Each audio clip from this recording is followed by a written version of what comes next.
Lorsque vous voulez faire quelque chose, même si vous avez la volonté et vous avez pris la décision de le faire, il vous arrive souvent à voir les obstacles. Les obstacles peuvent être internes comme externes. Bienvenue à notre deuxième module de notre formation Écrire un livre de l'idée à la publication. Aujourd'hui, nous allons parler des obstacles.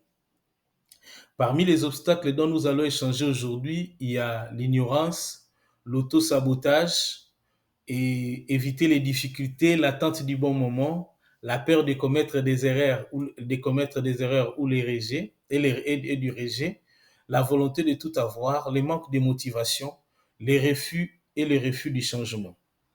Dans la vie d'une manière générale, il existe que deux types de personnes, comme l'avait dit Benjamin Barber. Ceux qui apprennent et ceux qui n'apprennent pas. Comme je le disais au début, si vous voulez faire quelque chose, la première des choses, c'est de chasser l'ignorance. Vous voulez écrire un livre. Est-ce que vous savez comment est-ce que vous allez arriver de l'écriture, de l'idée, comme est intitulé notre formation, de l'idée, comment est-ce qu'arriver jusqu'à la publication. Et d'une manière générale, pendant l'enfance, nous sommes tous facilement très influençables. Donc, nous sommes transformés comme des éponges, on est enseignable. Mais lorsque nous avons obtenu nos diplômes, lorsque nous avons, entre guillemets, fini nos études, beaucoup ne veulent plus se former. Ils pensent que tout ce qu'ils ont appris, c'est suffisant. Or, d'une manière générale, dans la vie, vous ne cesserez jamais d'apprendre. Au risque de tomber, comme j'avais lu dans un de mes livres, de tomber dans la morgue des vivants. C'est-à-dire, vous ne voulez plus apprendre, vous trouvez que la formation est chronophage, et un être humain meurt le jour où il cesse de l'apprendre, et son inhumation aura lieu le jour de sa mort physique. Comprenez-moi qu'il y a beaucoup de morts qui s'ignorent. Et comme le disait Normand Cousin, dans la vie, la mort n'est pas le plus grand dame, la plus grande perte, c'est plutôt ceux qui meurent pendant la vie. Donc, si vous ne voulez pas apprendre, comment est-ce que vous voulez écrire un livre?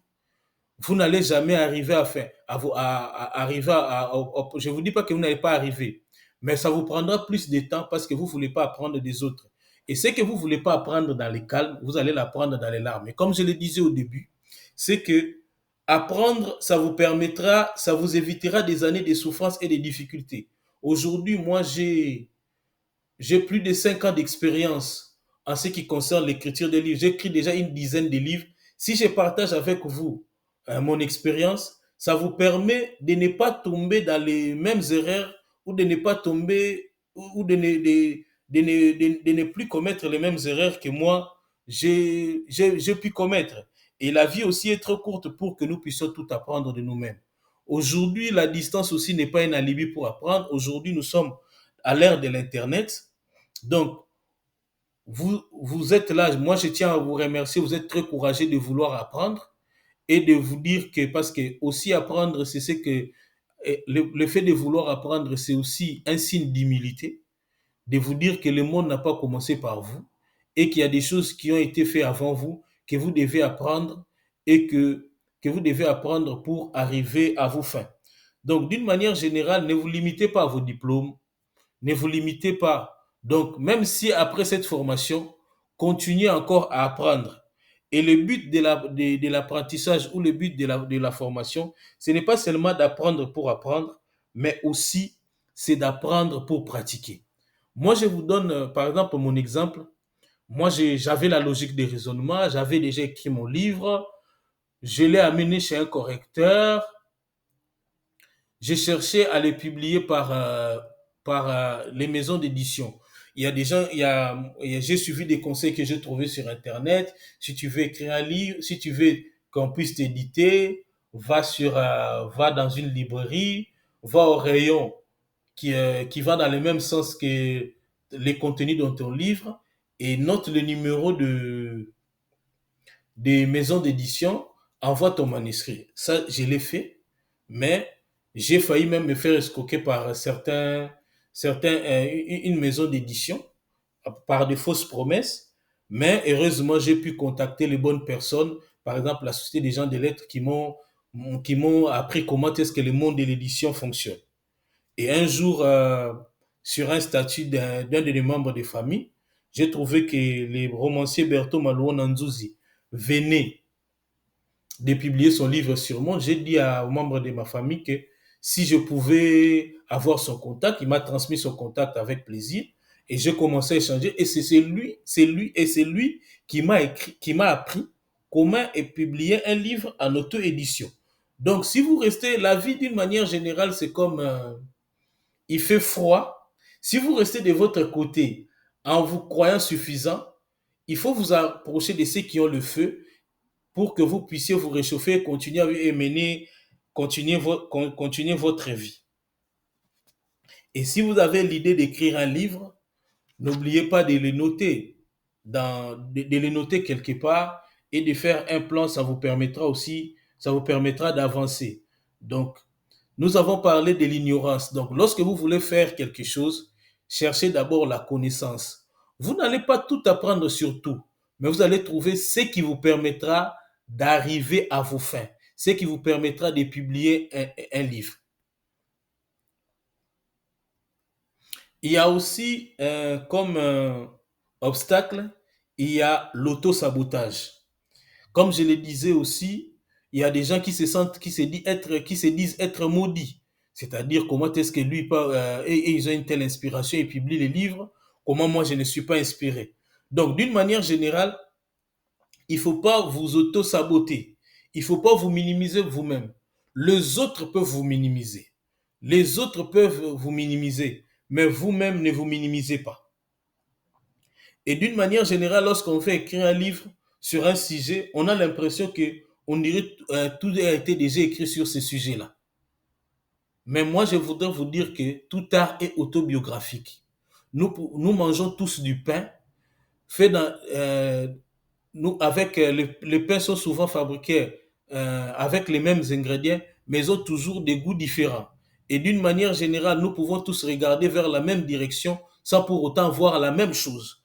Donc, ne vous dites pas non, moi je suis maudit, moi je ne suis pas capable, moi, vu ma famille, vu ce que les amis disent de moi, ça importe peu de ce que les... Donc, il ne faut pas que vous puissiez vous saboter vous-même, mais il faut que vous puissiez vous dire que vous-même, vous êtes capable.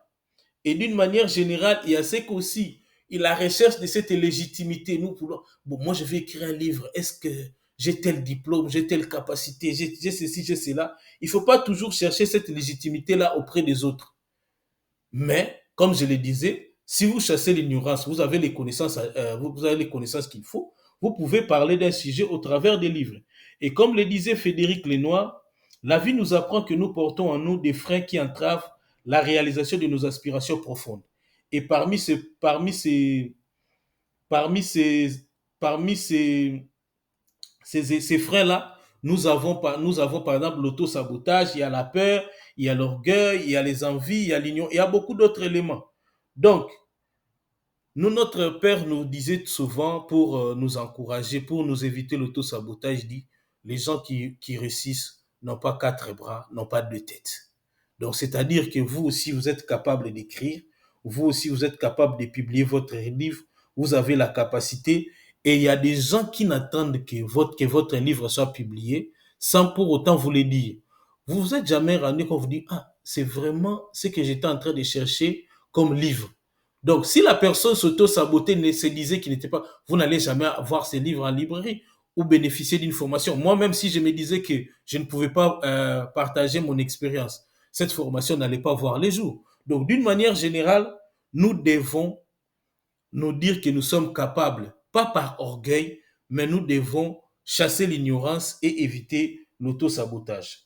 D'après Brian Tracy, l'image que nous avons de nous-mêmes se compose de trois parties, comme les trois parts d'une tarte. C'est-à-dire, premièrement, c'est l'image que nous avons de nous-mêmes, qui est déterminée par la façon dont nous nous voyons.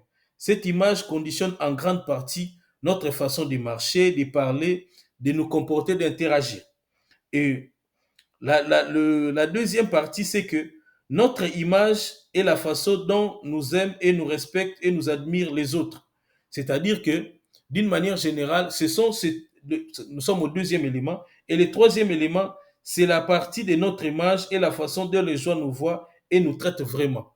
Donc, il ne faut pas se laisser saboter, de faire l'auto-sabotage. Voilà, moi je suis ceci, moi je suis d'une basse classe. Donc, vous pouvez vous dire que vous êtes capable les freins sont souvent intérieurs qu'extérieurs. Et comme je le dis souvent, rien ne peut changer tout autour de vous tant que rien n'a changé en vous. Le troisième obstacle, c'est d'éviter les difficultés.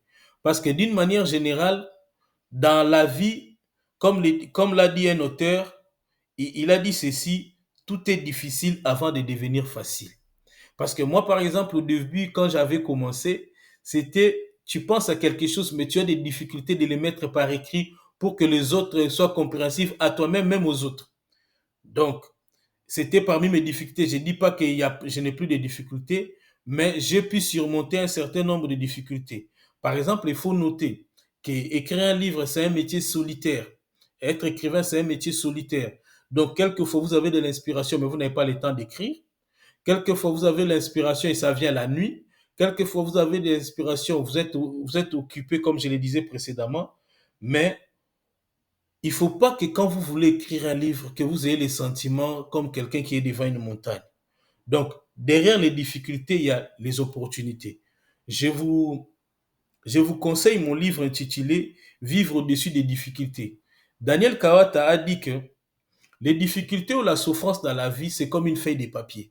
Ça a un recto et les versos. Les rectos, c'est la partie stressante, c'est la partie souffrante. Mais les versos, c'est tout ce que nous acquérons après les difficultés. Aujourd'hui, moi, j'ai acquis une certaine expérience par rapport à écrire un livre.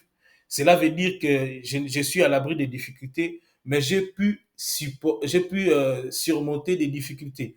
Donc, écrire un livre, vous allez rencontrer des difficultés. Parmi certaines difficultés, par exemple, vous finissez d'écrire votre livre et vous remettez un correcteur. Le correcteur, selon sa disponibilité, vous dit qu'il va vous remettre votre livre dans 3 mois. Ou bien vous attendez, vous avez donné votre livre pour être préfacé et la personne, comment est-ce que la personne n'est pas disponible pour le moment, il n'a pas le temps de lire votre livre et vous faire la préface. Donc, d'une manière générale, il faut noter que ne vous dites pas qu'écrire un livre, c'est difficile. Non, je vais éviter les difficultés. Vous passez à côté de l'opportunité de votre vie. L'autre difficulté, c'est l'attente du bon moment. Souvent en physique, on dit que les gens attendent qu'on arrive à un moment, comme ça s'est dit en physique, dans les conditions normales des températures et des pressions. Il faut que toutes les conditions soient réunies. Vous savez, j'ai entendu des gens dire, j'attends un bon moment où je serai calme, où personne ne va me déranger, où il y a des gens même qui ont des enfants en bas âge, j'attends que les enfants grandissent, j'attends que je puisse changer de boulot, je n'ai pas le temps, la vie de famille, donc je suis tiré de tous côtés. Ces temps-là calme, vous l'aurez jamais dans votre vie. Je connais quelqu'un, il a été directeur des écoles, il a été enseignant à l'école primaire, il se disait, quand il était jeune, pendant ses vieux jours, il allait se mettre à écrire des manuels scolaires. Aujourd'hui, il a plus de 70 ans, il est malade et il n'a même pas la force d'écrire. Donc, si vous voulez écrire un livre, commencez maintenant. Et pensez, si vous avez dit que vous allez écrire, par exemple, je donne par exemple cette illustration. Si vous avez dit que vous allez écrire votre livre depuis l'année passée, donc sachez-le bien que si vous ne l'avez pas encore écrit, vous avez déjà perdu une année. Donc, le moment présent est plus important que n'importe quelle période de votre vie, a dit Al-Road. Donc, vous devez vous mettre en place. Donc, il n'existe pas de mauvais temps selon un adage norvégien, il ne risque que de mauvais habits. Donc, personne ne viendra vous dire que c'est le bon moment. Aussi que toutes les conditions sont réunies. Comme le disait Léo Buscaglia, la vie remise à demain sera toujours une journée accomplie. Et deux mots tuent votre rêve d'écrire, c'est plus tard. Donc, d'une manière générale, les bons moments n'existent pas. Les bons moments, ce n'est pas ce qu'il y a dans votre imaginaire. Les bons moments, c'est maintenant. Et c'est aussi comme Stéphane Lecoq le disait, que l'enfant se dit quand je serai grand et les grands se dit quand je serai un homme. Devenu un homme, il se dit quand je serai marié. Puis son idée devient quand je prendrai ma retraite.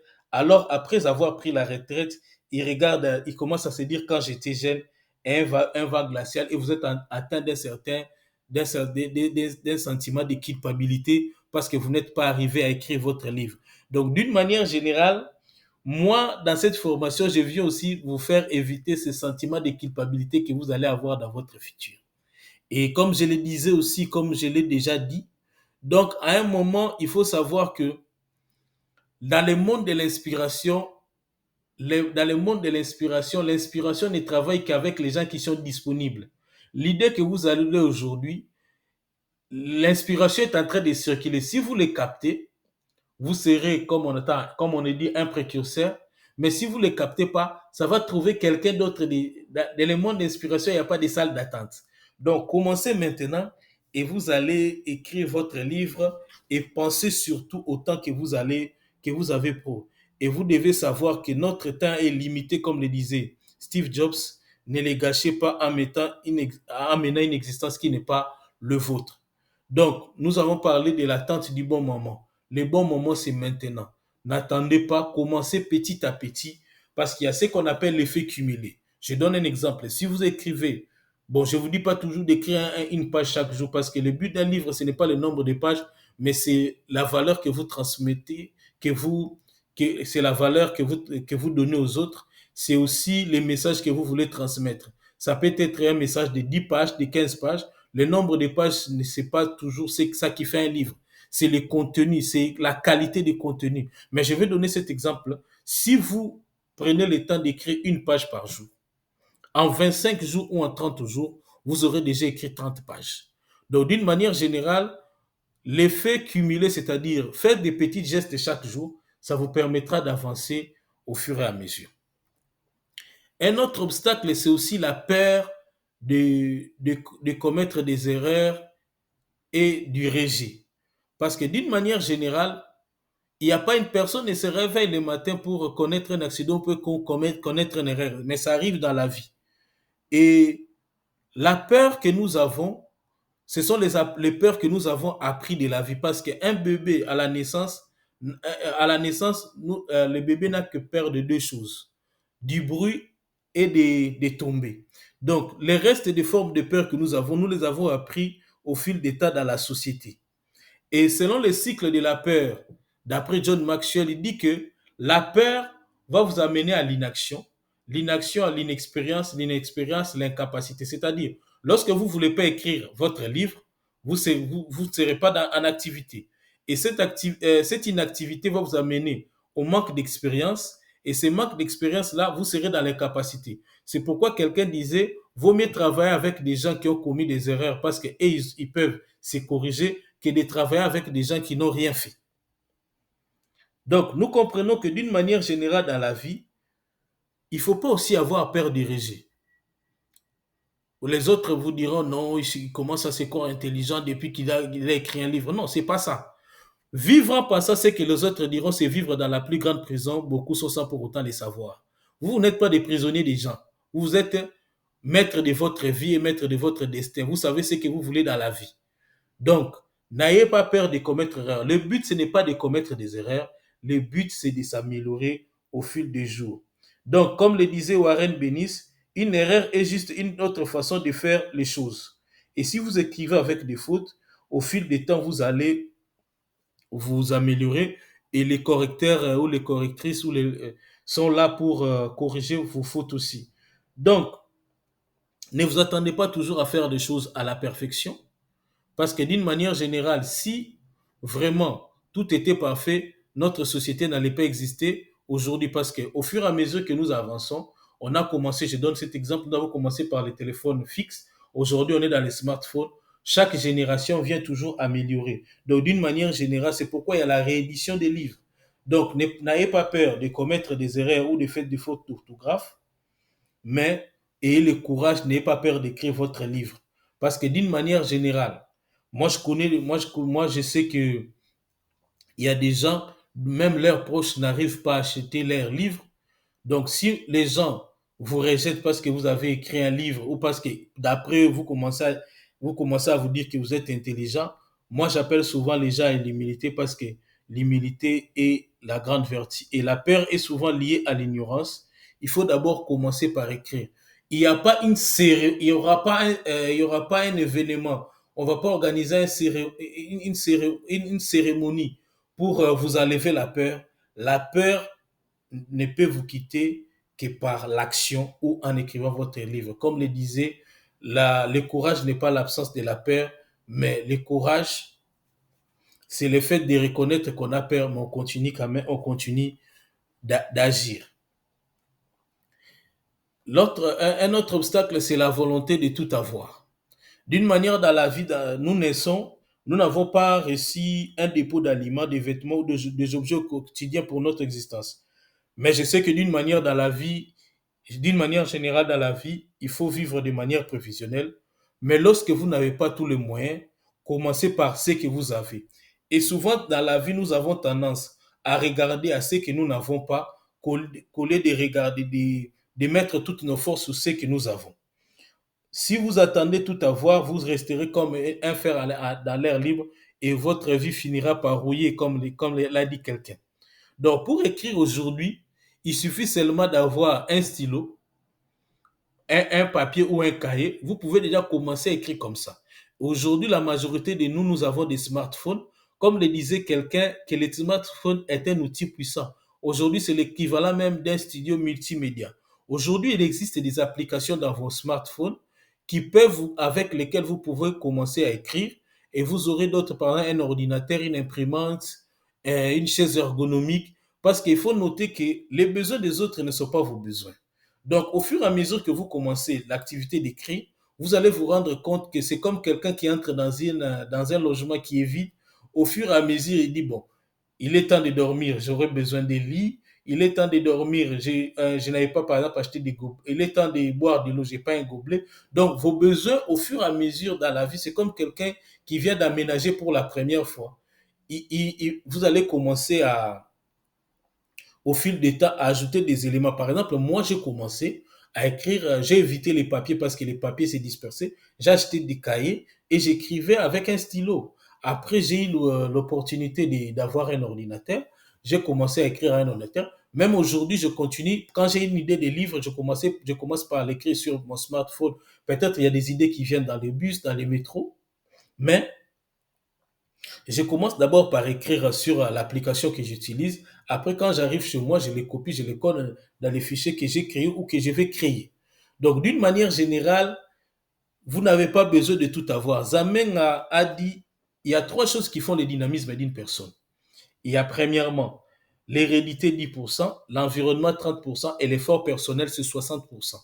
Donc, c'est par vos propres efforts que vous trouverez la force d'écrire et de publier. Donc, il y a des moments aussi qui vous exigeront de changer peut-être d'environnement parce qu'il y a trop de bruit. Vous pouvez aller dans une bibliothèque ou un endroit calme. Mais d'une manière générale, ne vous attendez pas à tout avoir. Commencez par les moyens de bord. Le- L'avant-dernier obstacle, c'est le manque de motivation. Les gens disent que non, j'ai la flemme, j'ai pas la motivation. La motivation, le terme motivation vient du latin movere. Donc, movere qui veut dire, beaucoup de gens pensent que la motivation, c'est une force extérieure qui viendra faire de sorte que vous puissiez écrire. La motivation, c'est le fait de se mettre en action. Donc, la recherche de la motivation peut vous empêcher d'écrire. Il y a certaines personnes qui disent que j'ai la flemme. Les gens sont là à l'attente de la motivation. Ils s'attendent à la motivation. Il va avoir des sensations fortes pour écrire. Non, c'est pas ça. Vous savez que chaque jour, pour ceux qui ont un travail, il y a des jours où vous vous réveillez le matin, vous n'avez même pas envie de travailler. Vous n'avez même pas envie de vous lever de votre lit. Mais vous allez parce que c'est important pour vous ou parce que vous attendez un salaire. Je sais que le salaire, ce n'est pas la seule motivation, mais d'une manière générale, vous allez parce que c'est votre travail, il y aura peut-être des sanctions après, mais d'une manière générale, quand vous regardez seulement vos factures, vous dites non, je vais aller travailler. Donc, d'une manière générale, comme l'avait dit Oscar Wilde, on lui a posé la question de savoir quelle était la différence entre un écrivain amateur et professionnel. Il dit l'amateur écrit lorsqu'il a envie et les professionnels écrivent en toutes circonstances. Donc il y a des fois où vous n'êtes pas motivé, mais vous allez quand même au travail. Que le fait de vouloir écrire un livre, que ce soit pas un moment de stress, mais que ce soit un moment de joie où vous savez que votre livre va contribuer dans la transformation des vies, dans l'épanouissement des autres.